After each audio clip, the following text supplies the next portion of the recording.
this storm is that I asked him what was it that was debated. Well, I also began reading it on social media, and I asked him what is it that was brought on the floor of the House that has brought this kind of storm. And what I've given was this explanation that he wanted to achieve two things. One, to tidy up the process of lawmaking by rejecting amendments through the back door. And two, he wanted also to avoid the duplication whereby a provision in another law is again found in another law and it brings conflict. Okay. So that's why he proposed the amendment to remove whatever was removed with a rider that they should bring a special bill that will carry all these laws that want to be amended in the area of corruption to achieve that goal. So okay, that's what it, but I'm thinking I want to go and post the bill because I've not seen anybody circulating the bill. I've seen debate on the bill. Yeah. I've not seen anybody circulating the bill. Now that Mr. Oguda has circulated my signature, I'm constrained to get the entire report put out on social media, and I hope people will read and see what was in that social report. And I also want to circulate the report of the committee of the Senate, because what happens is that when you're making legislation, once these proposals come, we have got experts, lawyers, economists, or whatever, who go and look at the bill and then make a report based on also what we have received from the public. And then they go through them, sift them and see, and then run them against the Constitution. In fact, one of the main things that the people had a problem with what came from the National Assembly was that a lot of what we changed at the committee was conflict with the Constitution, which would basically mean that it would go to court and it would be thrown out. Okay. May have been popular, but it was in conflict with the Constitution, like a fair hearing. There are things you cannot interfere with, and you cannot deny somebody a fair hearing on the basis of what you are suspecting the person to have done. So there was that element that went through the committee. But I think the best thing is to get people to read through. I'm even seeing that even the anger with the finance bill, for somebody like me, the first time I fought the finance bill was 2018. We used to have what they called the Provisional Collection of Taxes Act, whereby the finance bill became law the day the minister read it. Mm-hmm. I'm the one who went to court and said, you cannot tax people without representation. And in my petition number 285 of 2018, I got orders quashing that law that allowed the finance bill to become automatic law, and also quashing the order that had effected that. And for those who are old enough, you remember there was a time when around the budget time, things could disappear from the shops. Mm. Then, after the budget is read, they would come back with the new prices. It's because the finance bill used to be implemented automatically. So the executive would tax you without your voice. I went to court in 2018, I fought the system, and I won. And I destroyed that law, so the finance bill began being debated.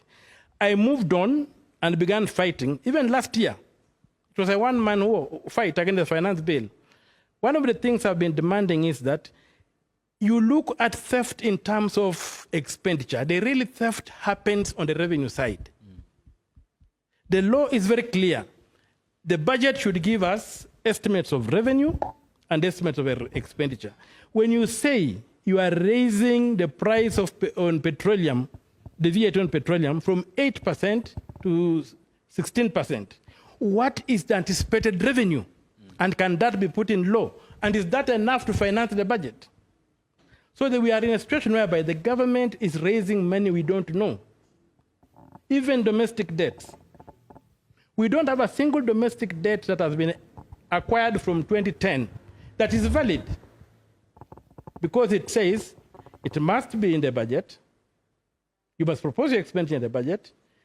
Then Parliament has to approve what you want to do, so that what you then go to take on the money from the people is something that is tangible. Yeah.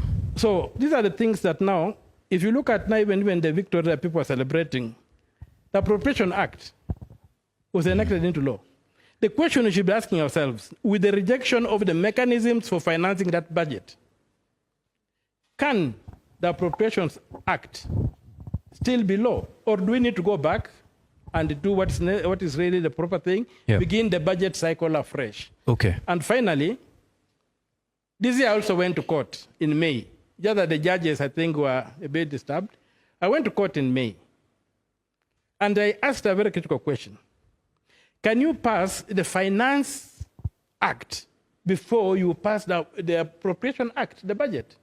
What are you financing? It's the budget. So where is the budget you want to finance? What was happening was very simple. President Ruto was now reaching a point whereby he was saying he does not need a budget. He does not need parliament to run this country. He was going to collect money, put in his pocket, and do what he wants with it. So that challenge was there. So we need to look critically at our budgeting cycle and ensure that the scamming that is causing poverty in this country, whereby there's absolute theft on the side of revenues, the Gen Zs should not get to that point of understanding that the Finance Act is nothing but a mechanism of raising money to finance a budget. The problem is in the budget. What are we budgeting for? Why can't we balance our budget? What are we budgeting for? Why can't we balance our budget? When we get there, then right now what I see, when I look at people in the street, when I was hearing people shouting, it's like somebody looking through the keyhole and getting mad at what they see. I want that person to go to the balcony and see the mess. And then get properly mad and say, after being mad, we are going to proceed in this kind of sequencing. Yeah. Okay. So that's how I personally look at it. Thank you. Mark. Sorry, I was looking, I was a bit distracted. There was a bouquet of flowers, and I wanted to hand over to Mr. Okiyah Omtatah. You know how they say, give a man. My office is on the 7th floor of Bunge Tower. So I had a bird's eye view of what was going on. And we had complained about the armed men who had been brought. They did not have any identifying mark other than the rifle, the sniper rifles they had, and they had a red whatever. So from my side, initially we had said that we go and meet the protesters and have them address us. Some of us volunteered, but the security people would not allow us to do that. We were stopped. And then the breaching, first of all, I believe that if the Kenya police wanted to stop anybody from getting into parliament, there was no force that could overpower the police. The police allowed it. The police simply allowed the thing to happen.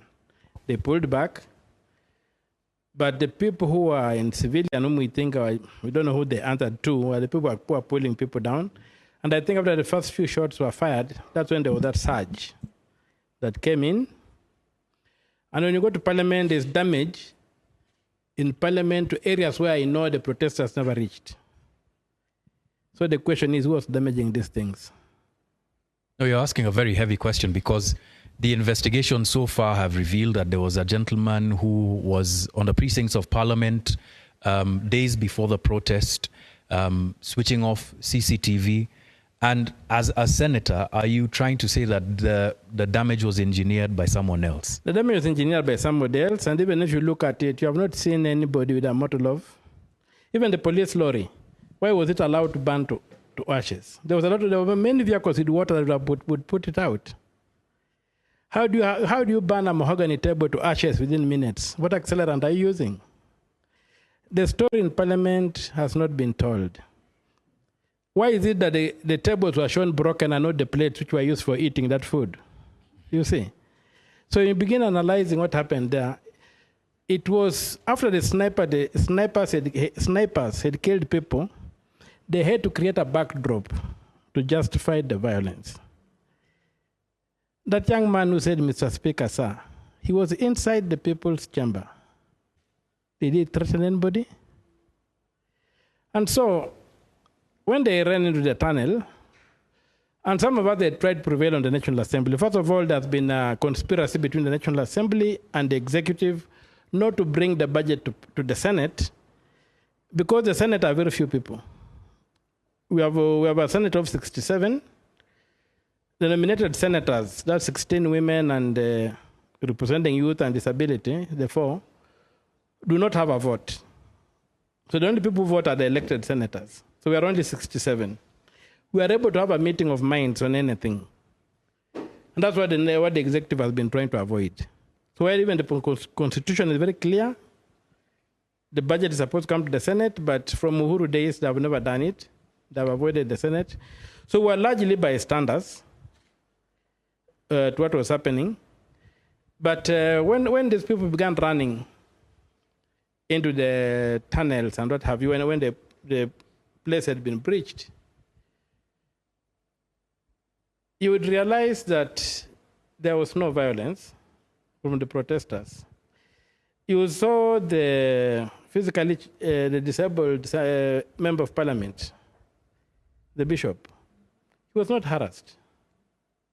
And even very many MPs were ran into these young people. They were not harassed. Nobody was harassed. No MP was hit. People were mocked, yes, but being hit, nobody was hit. That much I can say. So from where I was and from what I saw, there was no justification for that kind of violence. But I still believe that if anybody knows if anybody has got any sense, he should have seen that the police stepped back. And I don't know if you know that on that day there was no arrest during the demos. No, not a single person was arrested. That's why you need to see that this struggle here is a Gen Z led, but it has got very many sympathizers. And people are beginning to understand that this country can be better managed. And even when they wanted to do the adjournment, because the National Assembly reconvened quickly and under panic, they rubber stamped the decision to get the military out.